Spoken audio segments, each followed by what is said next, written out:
ಮಾಡೋದಲ್ಲ ಸಾರು ಇಂಥವ್ರು ನೋಡಪ್ಪ, ಅವರು ಸುತ್ತಗಿಂತ ಸೇರಲ್ಲ. ಕರ್ಕೊಂಬಂದು ಹುಡುಗಿನ ಬಟ್ಟೆ ಬಿಚ್ಚಿ 10 ವರ್ಷದ ಹುಡುಗಿ ಮಾನಭಂಗ ಮಾಡ್ಯಾರ. ಯಾರು ಮಾಸ್ಟರ್ ಅವನ ಹೆಸರು ಏನ? ಜಡೇಶ. ಯಾವತ್ತು ಈಗ 8 ದಿವಸ ಮುಂದೆ ಬಂದು ಮತ್ತೆ ಇವತ್ತು ನಿನ್ನೆ ಆಯ್ತು ಅಲ್ಲ, ನಾಳೆ ನಾನು ಸಾಲಿಗೆ ಹೋಗೋದಿಲ್ಲ ಮಾತ್ರ ಅತ್ತೈತೆ ಹುಡುಗಿ. ಸಾಯ್ ಬಡಿತೀನಿ, ನಮ್ಮ ಅವ್ರ ಮನೆ ಮುಂದೆ ಹೇಳಿದ್ರೆ ಸಾಯ್ ಬಡಿತೀನಿ ಅಂತ ಹೇಳ. ಅವನು ತಂದೆ ತಾಯಿಗೆ ಹೇಳಿದ್ರೆ ಸಾಯ್ ಬಡಿತ ಅಂದಾನ.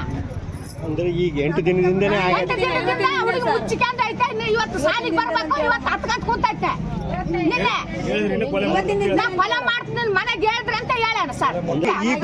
ಈಗ ಅವ್ರಿಗೆ ಸಾಲಿಗೆ ಹೋಗಂದ್ರೆ ಹತ್ಕೊಂಡ್ ಕೂತೈತೆ, ಎದ್ ಕಾಳೋದಿಲ್ಲ ಅಂತ ನಾವು ಬಡ್ದೀವಿ ಸರ್.